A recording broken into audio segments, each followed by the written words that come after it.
Stage 1 begins when the griefer first dips his toes into the ocean that is GTA Online. Causing misery and mayhem is the griefer's ultimate goal, yet as a new player, their methods for inflicting it are quite limited. With no obvious goal before them, they'll likely go on a rampage, shooting pedestrians and police officers with their starting pistol, racking up a 5-star wanted level. This is also where they likely attempt to kill their first GTA Online player. Whether it's shooting them or running them over, this fight will end in disaster for the griefer, with them being absolutely destroyed and left on the side of the street to lick their wounds. This experience, this embarrassment from losing, will forever shape the path of the griefer. They will never want to feel this weak ever again. Whilst the griefer's path starts out noble, with a desire for strength to protect themselves, a deep, dark, sadistic monster lies within. Right now, it sleeps, but depending on the path the griefer chooses to take, that monster may just begin to wake up.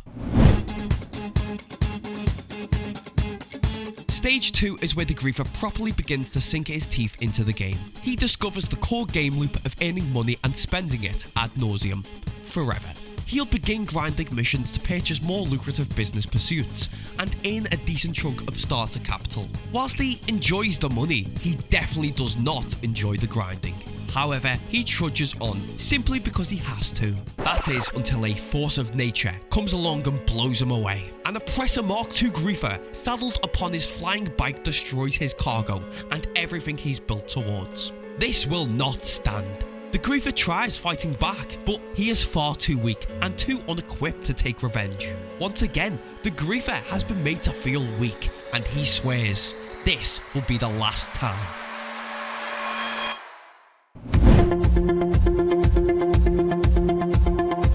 Stage 3 begins when the griefer takes his first steps to acquire the tools he needs to destroy his enemies. Unlike other new players, the griefer has a lot less patience for driving crates back and forth across the city. He wants cash quickly, and he wants to earn it without grinding. But instead of doing it the long, legitimate way, he will instead take a shortcut and search for money glitch videos on YouTube. Through these methods, he will be able to buy anything he needs, and will likely grow an arsenal of overpowered vehicles to use at his disposal. However, one particular vehicle will catch the griefer's attention and will quickly become his beloved. Despite earning money much faster than the majority of the player base, he will have missed out on a core part of the GTA Online player experience by shortcutting the grinding process. And as a result, he will feel less kinship and less empathy for those that are new grinding just like he was. Stage 4 is where the griefer officially begins his griefing career. With his trusty Oppressor Mark II, he'll set out onto the streets of Los Santos and destroy anyone that he comes across. Low levels, especially those that can't fight back, are among the griefer's favourite targets. However, his absolute favourite have to be grinders selling cargo. After feeling so weak in Stage 1 and 2, he enjoys feeling strong by inflicting the pain that was inflicted upon him onto others. For most people, this is where a well-adjusted person may feel guilt for his actions and change course. The griefer, however, does not. After feeling confident from his griefing escapades, he will likely begin attacking higher level players. However, one of these players will inevitably fight back. Once again, he is made to feel weak. The worst part is that this wasn't due to an absence of strength. Simply put, the griefer has a skill issue. From this experience, the griefer has two paths laid ahead of him: practice and acquire the skill he needs to claim true strength, or, like he's always done, find the shortest, quickest path of resistance and take a shortcut. Obviously, he takes the second path. If griefers put their time and efforts into finding a cure to cancer instead of finding new, overpowered god mode glitches, then cancer would have been cured by now. Stage 5 is where the griefer begins searching for advantages no legit player has access to. This will be the boundary upon no return, and if the griefer chooses to step a foot past it, they may never ever be the same again. By just knowing about this forbidden knowledge, it will always call to him whenever a fight becomes tough, always tempting him down onto a darker path. The only way to avoid this terrible fate is to turn back whilst he still can. Of course, the griefer skips merrily past this line and begins his search. He'll find the most devious, most nefarious glitches and write them all down into his Hello Kitty notepad. This evil artifact will be the keys to winning any future fight for the griefer, and it will continue to corrupt him for as long as he uses it.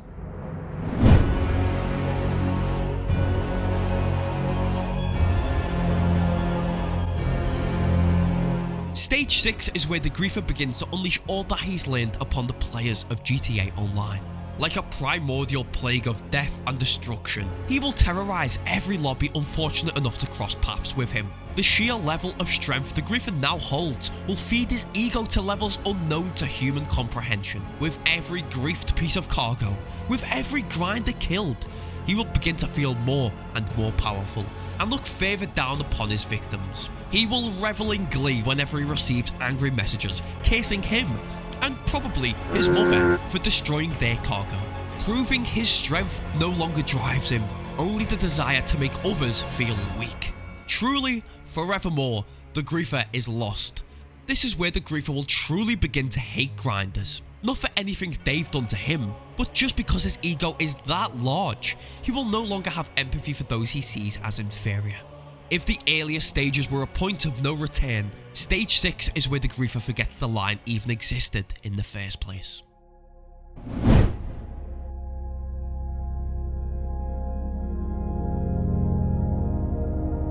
Stage 7 is where the griefer's childlike tantrum finally loses steam. Of course, like stomping an ant nest on the pavement, there's not a lot of long-term fun to be had.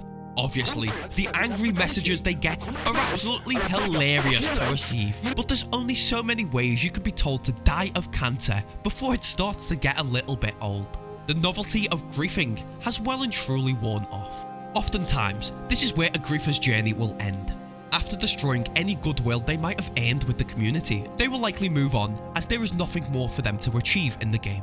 However, sometimes, a griefer may just stick around, and with their lack of purpose, they seek out a new, far more degenerate path to walk down. Stage 8 is where the griefer steps out from being a simple car shooty video game menace and turns into an absolute full-blown insane stalker. This is where the griefer will instead begin to attack well-known members of the community and harass them to no end. Whether it's spam orbing them on their live streams or ruining their play sessions by killing them in God mode.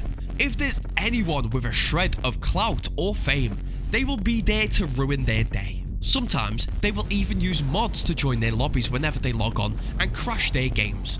What is this? A griefer has joined my game and killed me whilst disguised as a monkey in God mode. Oh my god, this is so epic. However, eventually, the griefer will begin to grow bored of doing this as well. And perhaps a new path opens up to them.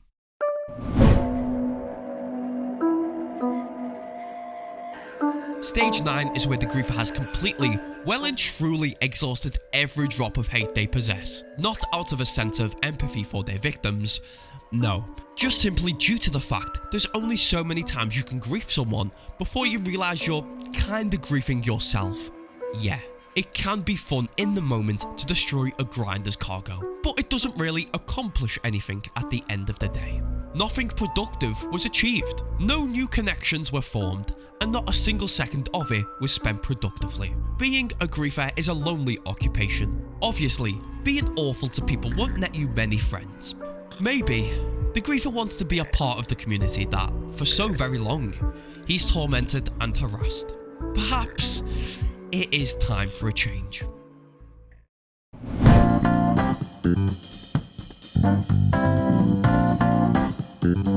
Stage 10 is where the griefer sheds his griefing skin and adopts a more friendly and cooperative way of life. He will choose to help others by defending their cargo and partake in fun, fair PvP fights with the skills and experience he's learned from the years of griefing. The griefer is in a unique position to help others as he knows how the griefers operate and he can strike back more effectively against those he used to call his allies. The griefer still has his glitched or modded money, so he never needs to grind. However, despite not enjoying grinding himself, he understands that grinding is an important part of the game and a necessary evil to fight back against Rockstar's poor business practices with shark cards and GTA Plus. Finally, the griefer has become truly enlightened.